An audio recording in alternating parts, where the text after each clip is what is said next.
tinanggal nila ang VAT sa gasolina. No? Bakit sa ibang lugar ganon? Bakit tayo hindi natin magawa? Why? Because this government has a huge fiscal deficit kasi we are overspending. And we are overtaxing. And we are overborrowing para matustusan yon. And why are we overborrowing, overtaxing, and overspending? Because we are also overstealing. Hindi, ito kung sakali lang naman. Kung sakali kung totoo, itong di umanong 150 million pesos mansion nitong si Senator Ping Lacson, congratulations na lang. Di ba? Palakpakan mo natin itong si Senator Ping Lacson. Kung sakaling totoo man, yang di umanong 150 million pesos niya na mansion na yan. Congratulations, Sen Ping. Dito sa video na to, meron hong ibinahagi itong si Bay. Matagal na tong report na to. Report ho ito ng kung di ho tayo nagkakamali, Philippine Star. Philippine Star yan. Diba, hindi naman maglalabas ng fake news yan. Pero bago ho yan, isang like at subscribe. Masaya na ho tayo dyan at sa mga gusto sumali sa ating community. Yung join button, nandyan lang ho sa baba. Wala ho tayong maraming pag-uusapan dito sa video na to. Isasalang na ho kagad natin itong si Bay at ang pagkatapos ho nitong si Bay, itong si Sherlito at sa Sherlito ba na yun? Nahahawa na ako dito kay Ma'am Purina. Lito at Chensa daw Lito Banayo. Palakpakan natin. Idol yan. O pakinggan muna natin to si Bay. 150 million. Lacsons, 150 million mansions spared. Apart from the reported rich dollar deposits in the United States. So meron siyang issue. Di umano Philippine Star po ito. Philippine Senator Star. Pampilo Lacson also allegedly owns 2 mansions in Ayala, Alabang. Allegedly 2 mansion in Ayala, Alabang. Di umano. Philstar Magagalit sa inyo si Sen Ping yan. Dalawang mansyon sa Ayala, Alabang. In Muntinlupa City, in BF Homes in Parañaque. 2002 pa ito. Noong 2002 lumabas, 150 million na. Siyempre, iba pa yung pera natin nung 2002. Malaki pa yun, di ba? I mean, alam naman natin ang pera bumababa yan yung value niya. At nung time na yon, yung 150 million, malamang sa malamang, ang halaga nun mga 300 o 500 million na. Sabihin ganun yung kanyang halaga ng pera, yung amount, di ba? So ano ibig ko lamang po sabihin? Nung time na yun, multi-millionaire na po ito si Lacson. Grabe naman. Noon pa lang panahon na yun, talagang big time na itong si Sen Ping. Kung sakaling totoo yung mga mansion na yan. Di umano, allegedly, 2002, may dalawa siyang mansion. Dalawang Imagine mo mansion? yun, may dalawa po siyang mansion sa Ayala, Alabang. Hindi Ayala, Alabang. Mga kababayan, Ayala, Alabang. Diyan ho nakatira yung mga multi-millionaire. Diyan ho nakatira yung mga businessman. Pero malupit ho itong si Sen Ping. Kung sakali man.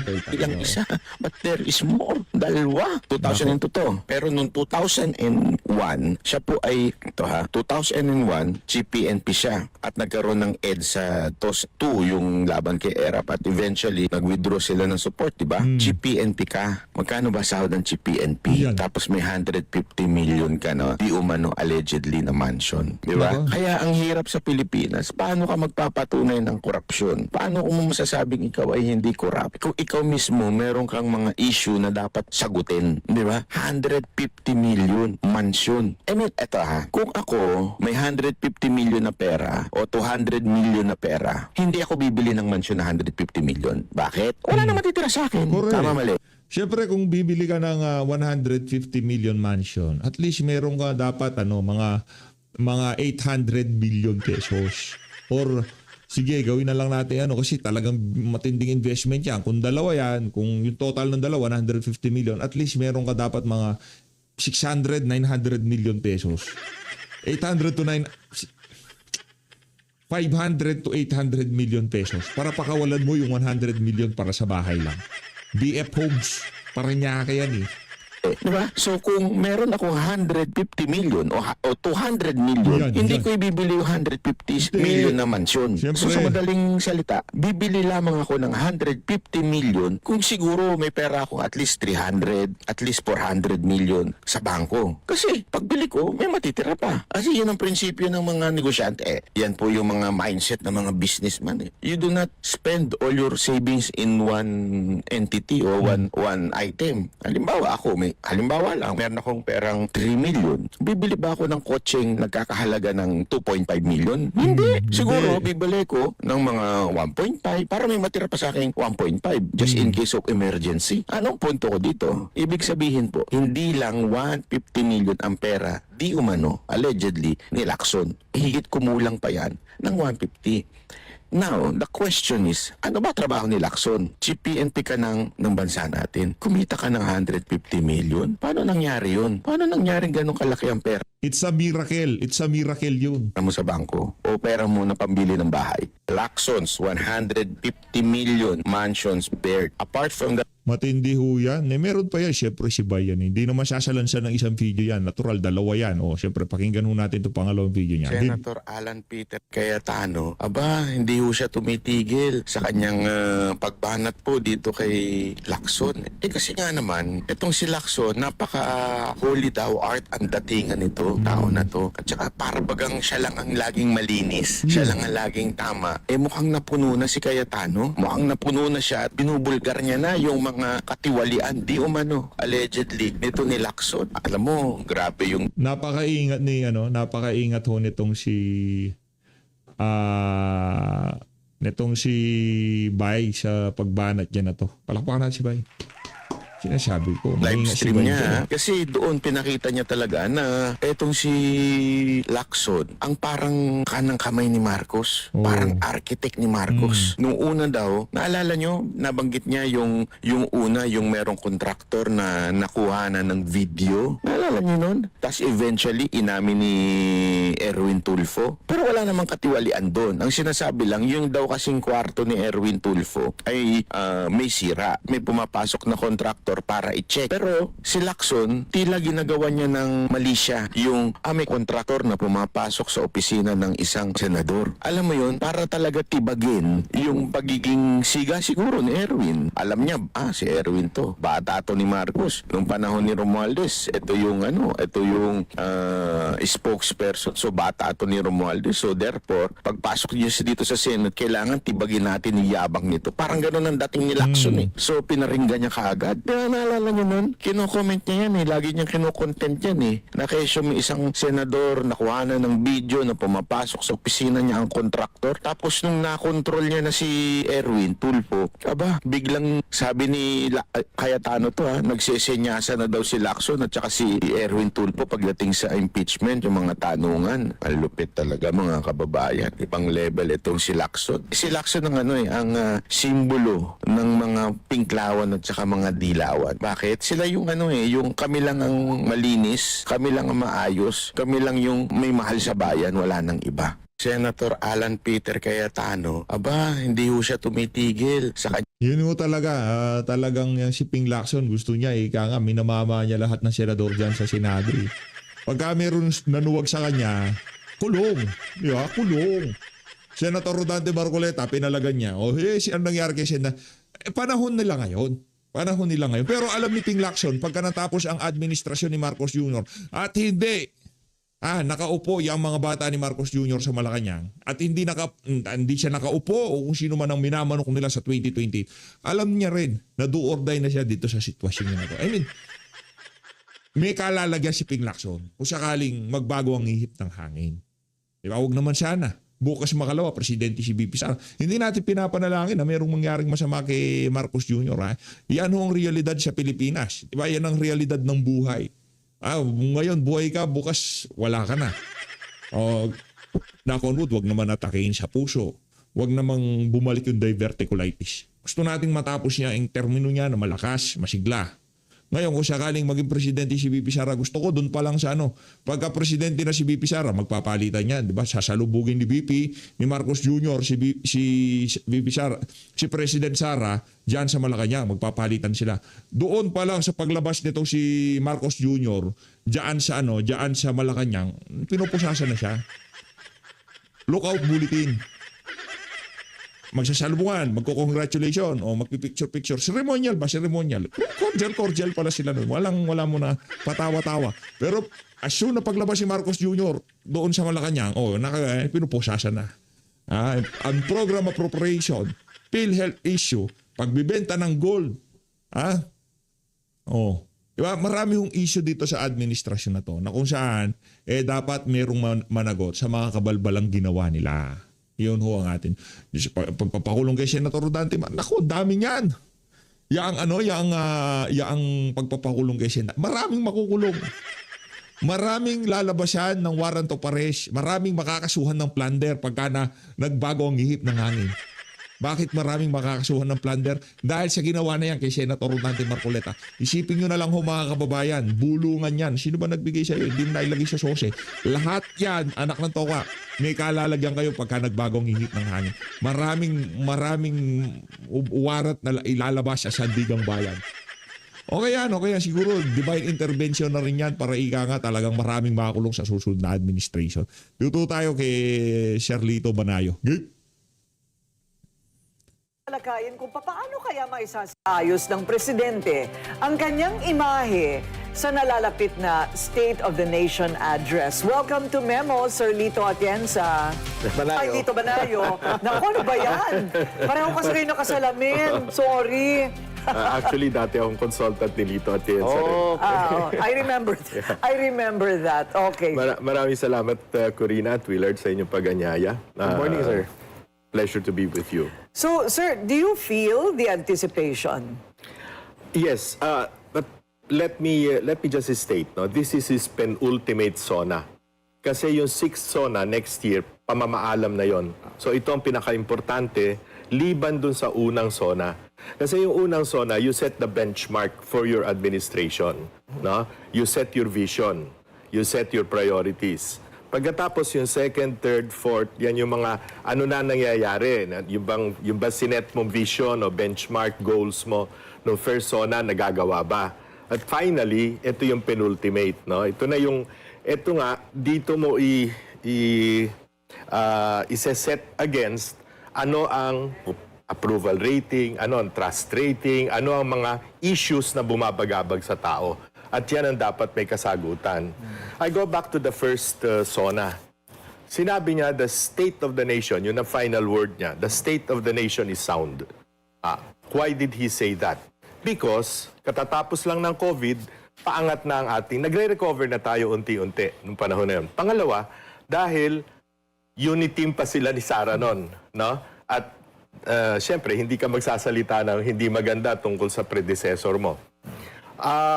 Pero merong 4, doon sa maraming nilista niya, may 4 na sa palagay ko napakahalaga because it impacts on inflation, it impacts on the economy.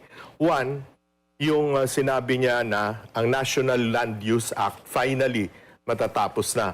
Ang unang National Land Use Act, panahon pa ni Tita Cory, si Orly Mercado. Isa pa ako sa mga sumulat ng National Land Use Act na yon. Hanggang ngayon wala. Pangalawa, sinabi niya, budget modernization. Ano nangyari sa budget noong 2023, 2024, 2025? Diba? Napunta sa small committee. Napunta sa... Gagatong pa talaga itong si Ma'am Corina. Unprogrammed allocations na ano. Pangatlo, sinabi niya rin yung agricultural productivity, i-enhance niya. O ngayon, ang resulta, ano nangyayari? No? Napakataas ng yung sinabing 20 peso per kilo na rice, na alam naman natin from the very beginning, imposible because that's against all laws of economics. Ang nangyari, para sa ordinaryong mamimili, yung dating 40 to 45 pesos, naging 60 to 65. Pero doon sa pipila ka pa, o senior citizen kang pipila, doon merong 20 pesos sa iilang lugar. So wala rin, no? Pangatlo, yung right sizing ng gobyerno. balik ako sa DA, Department of Agriculture. I was once there. Noong panahon ni Pinoy, we had 5 undersecretaries. Ngayon, they have 15 undersecretaries. Grabe dami. 15. Anong right sizing doon? Mag-right size ka, ibig sabihin, dagdagan mo ang police, dagdagan mo teacher, dagdagan mo yung mga agricultural extension workers, hindi yung mga nasa taas. No? Di ba, lumobo ang bureaucracy at the top, hindi sa kung saan nakakadiretso ang tao. Why do you think is that? Favors? Favors. Ah, Political favors. patronage, no? At, yung Agriculture, National Land Use Act, yung right sizing, yung modernization ng budget, at saka yung agricultural productivity. And these are what are, yun na ngayon ang nakikita natin now that he's going to deliver his penultimate SONA. Inflation is the first priority, first issue na bumabagabag sa mga tao. No? Kasi patuloy ang pagtaas. Sabihin na natin na part of this is externally induced kasi nga yung giyera sa Middle East. Pero ano ang nagawa ng pamahalaan para maibsan yung hirap ng taong bayan? Alam natin ganon. Pero bakit sa Vietnam? No? Tinanggal nila ang VAT sa gasolina. No? Bakit sa ibang lugar ganon? Bakit tayo hindi natin magawa? Why? Because this government has a huge fiscal deficit kasi we are overspending. And we are overtaxing. And we are overborrowing para matustusan yon. And why are we overborrowing, overtaxing, and overspending? Because we are also overstealing. Palakpakan natin to si... Narinig mo ba yon, Marcos Jr.? Grabe, overstealing talaga, pambira. No? Yung nga ang susunod ko tanong, overspending on what? Ayun na nga, yung pambubulsa. Kaya dyan babalik yung flood control projects, yung... Yun na lahat nga. Kasi kahit na anong sabihin yata, Willard, ni Pangulong BBM, ang hihingin sa kanya, pruweba eh. Doon sa kanyang mga ipinangako. At habang nakaungaong pa talaga yung sino dapat ang managot sa pagnanakaw at nasaan na ang pera, parang ewan ko kung paano siya makakalusot doon. Oh, tingin nyo ba, Sir Lito, aamin ang Pangulo sa SONA dito sa mga shortcomings na ito? Malamang hindi. No? Siyempre, meron naman mga ibabandera, yung upper middle income class status na natin according to the World Bank IMF. Kung basta nag-graduate na tayo ng isang one notch higher. But then again, $4,850 ang GNI natin o gross net income per capita. Ang Vietnam, na 50 taong nakikipagyera, una sa France, pangalawa sa Amerika, at tinalo nila pareho. Ang Vietnam, na ravaged by war, 4,900 plus, almost $5,000 na ang kanilang GNI. Now, i-compare mo pa yan sa isa pang tiga-ASEAN, no? Mahirap i-compare ito dahil napakataas, $82,000 per capita ang Singapore. Nung nag-umpisa tayo, noong mga 1950s na yan, talo natin lahat yung bansang yan, di ba? So, it's a compendium, hindi mo naman masabi. There were nice things that happened naman, no? FVR, malaki ang ginawa niya to liberalize the economy, to open up regulatory, to medyo bawasan yung regulatory capture. Si ERAP, tumaas ang agricultural productivity natin by 2.6%. Bagamat 2 taon lang siya sa trabaho, no? Si Willie Dar, ang kanyang Secretary of Agriculture. Si GMA, napabalanse niya at least, no? Dahil sa VAT, yung ating fiscal deficit medyo bumaba. Si Pinoy, napakaganda na nangyari. Ang FDI natin pinakamataas ever since Cory kay Pinoy. No? Ano po ang numero kay Pinoy? Kay Pinoy, umabot tayo na 8%. No? At saka, ang GDP yon. Tapos ang ating FDI, tuloy-tuloy. Na-assign ako sa Vietnam, sa Taiwan. No? At lahat ng mga negosyante nun, talagang nag-invest sila sa Pilipinas dahil kay Pinoy. Dahil sa paniniwala na ang corruption, bumaba. Hindi man totally nawala, bumaba. No? So, makikita natin yung Kay Duterte naman, well, he focused on criminality, on corruption. on drugs, no? At so at least for before COVID, maganda rin ang takbo ng ekonomiya. Yung build, ang daming infrastructure projects na naumpisahan. Yun ngayon ang sisingilin ng tao kay Pangulong BBM.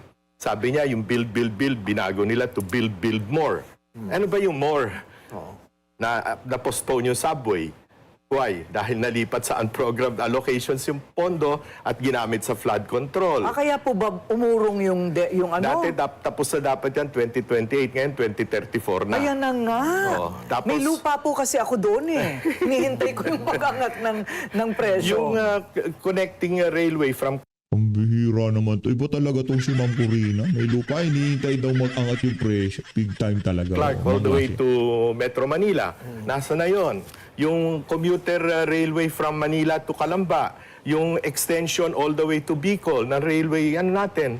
No? Nabinbin lahat ito kasi napunta doon sa 5,500 flood control projects na pinagmamalaki noong 2024.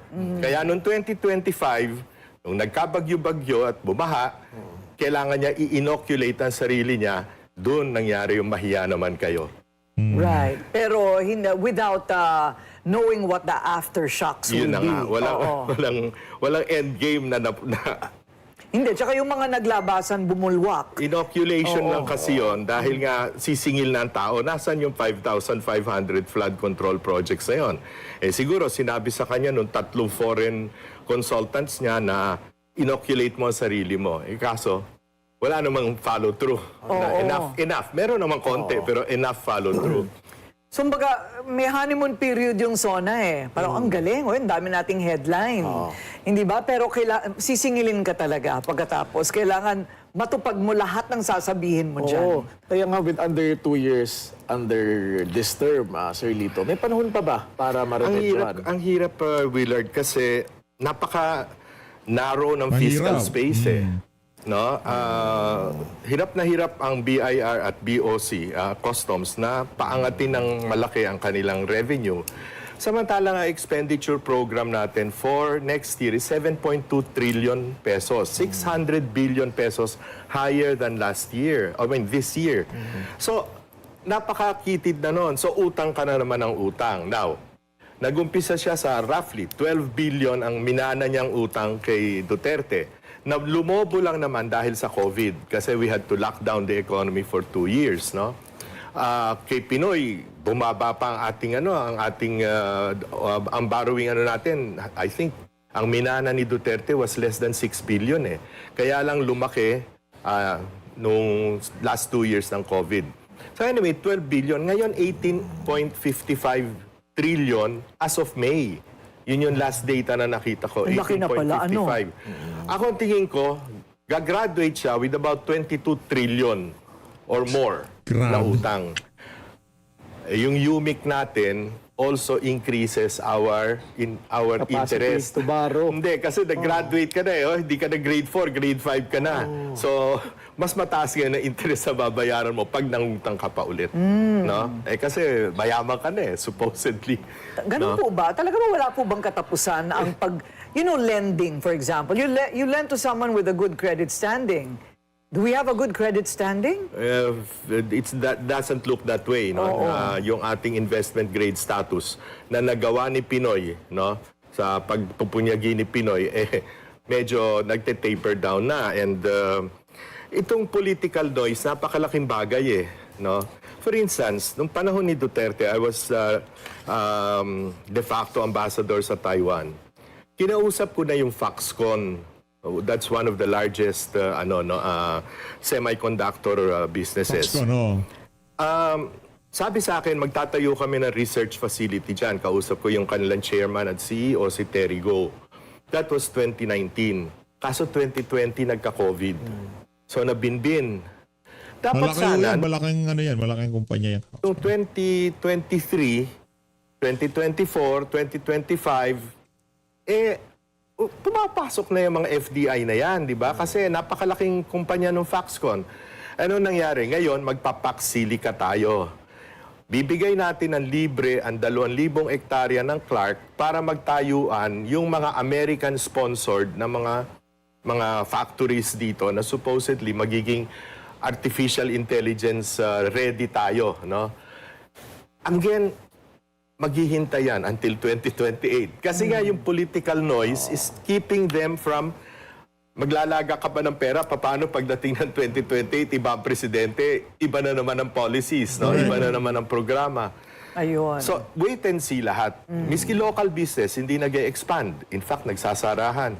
Canon, for instance, no, with 14,000 employees, nagsara na yung Canon. Ano? Marami pa yan. Wow. Yung mga small and medium scale enterprises, kawawa. Kasi tinaas ang sweldo to 85 pesos. Eh, hindi nga sila magkanda-ugaga paano magbayaran yung mga utang nila, yung COVID, diba?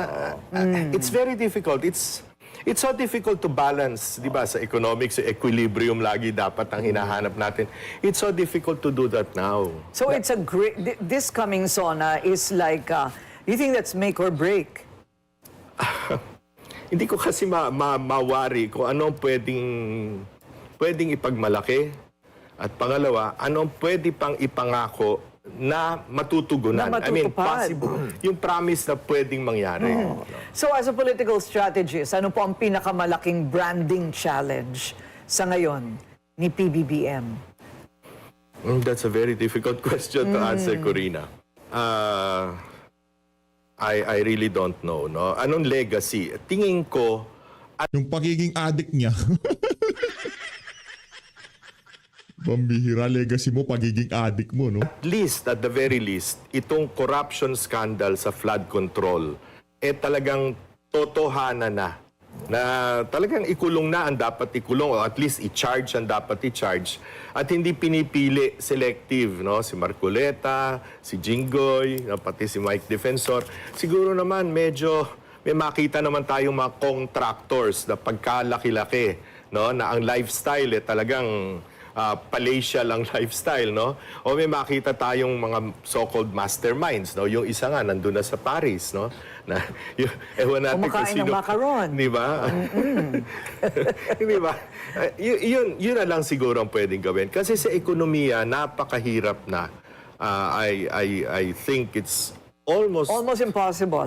impossible. Nabanggit niyo, Sir Lito, na malaking bagay ang political noise sa kinahinat na ng bansa ngayon. Patungkol naman sa impeachment trial ni VP Sara, paano dapat i-treat ito ng SONA ng Pangulo? Dapat ba itong i-discuss or para na lang siyang big elephant in the room na itsepwera? Dapat hindi na niya banggitin yan at dapat hindi rin siya makialam. Although alam natin na in the real world, presidente ng Pilipinas, laging nakikialam at pwedeng makialam, no? At the end, if you look at the survey, at the viewer reactions, makikita mo na parang turned off na ang tao no, sa impeachment. Turned off na. Unang-una, masyadong technical, na hindi mo naman mapipigil yung technical dahil ganyan talaga ang trial, no? Pangalawa, Mahaba. Pangalawa, mami-mirror mo dun sa pinaka-recent na Pulse Asia survey na inunahan 1 week before ng SWS and even 2 weeks before by Publicus. Pare-pareho ang numero more or less, no? I mean, you're talking about 2 or 3 percentage points difference.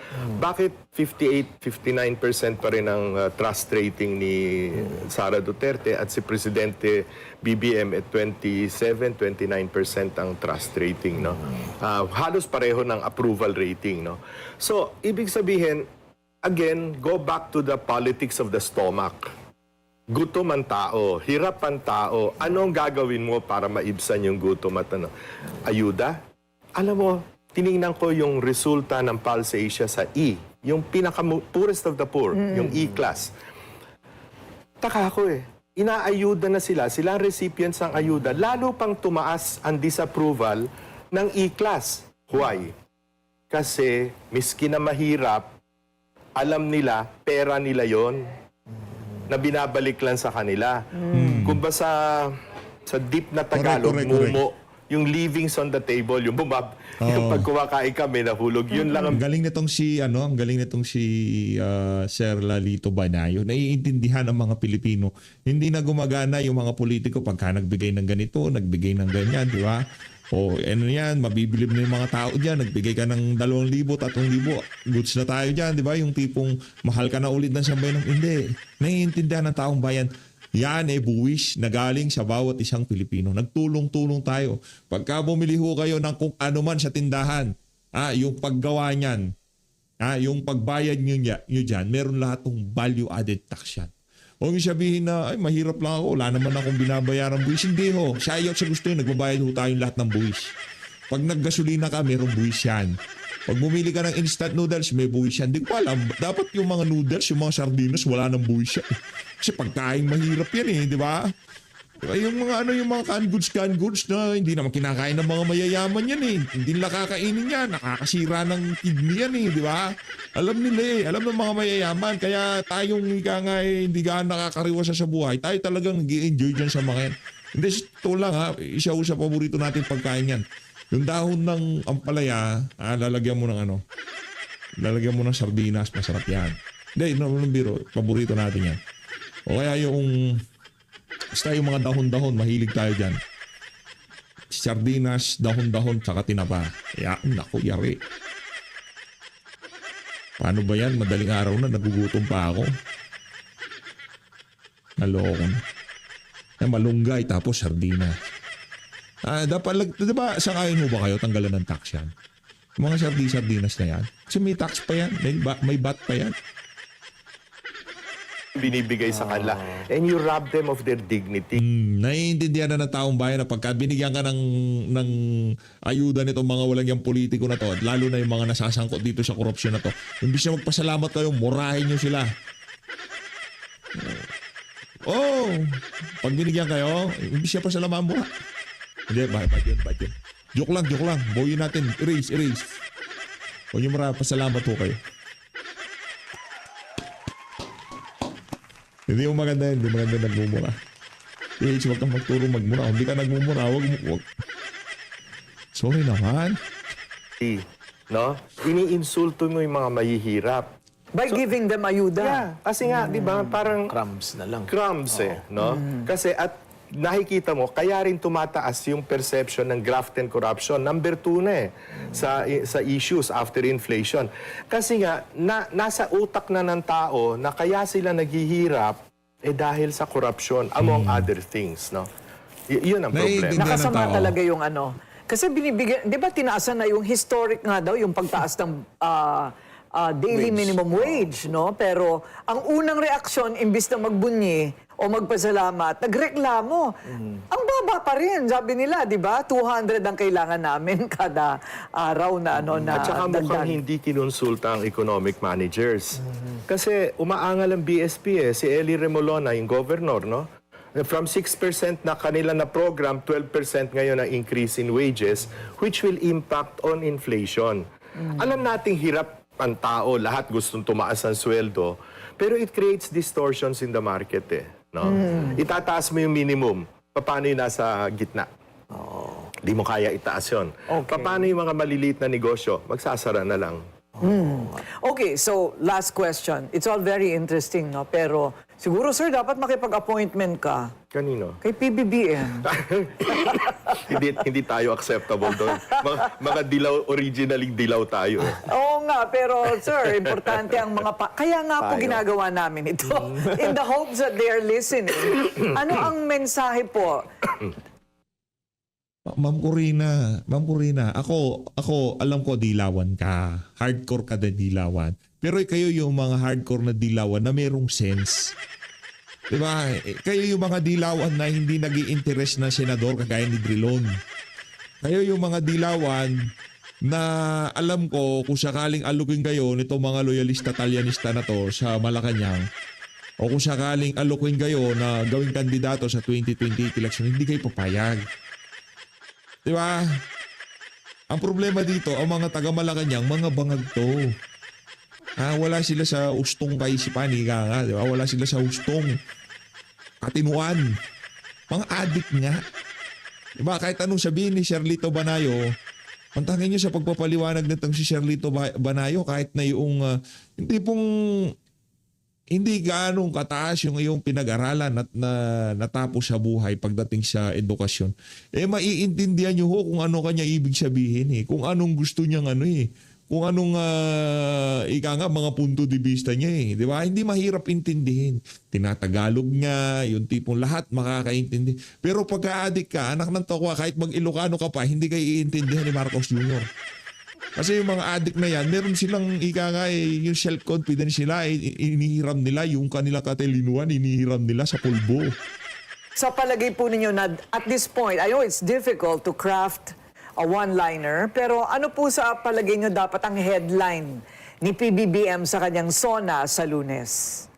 Ako, seryosohin yung pagsupil sa graft and corruption. Itigil na. Yung budget ayusin, no? Para hindi magkaroon ng pondo yung mga, sabi nga isa crocs, yung mga buwaya, no? At usigin na yung dapat usigin. That is the only legacy that I think he can do. And I hope, no, that he does that. Because that he can do something about. Pwede. Ayun, yung iba hindi. Mabilis na pwede niyang gawin. Yung iba mahirap na. Oo, Mahirap. tama. Okay. Lahat doon, maliban doon, infrastructure, yung ekonomiya, wala na, tapos na siya doon. Wala nang, yung dalawang, kasi pagkatapos na taon na to, 2027, kahit yung mga kaalyado na, busy na yung iba sa pangangampanya, busy na yung iba sa pagbili ng iba't ibang mga bahay sa iba't ibang mga bansa para takbuhan yung kanilang magiging pananagutan sa susunod na administrasyon. Yun yung mga game, mga estratehiya nila, yung mga game plan nila, di ba?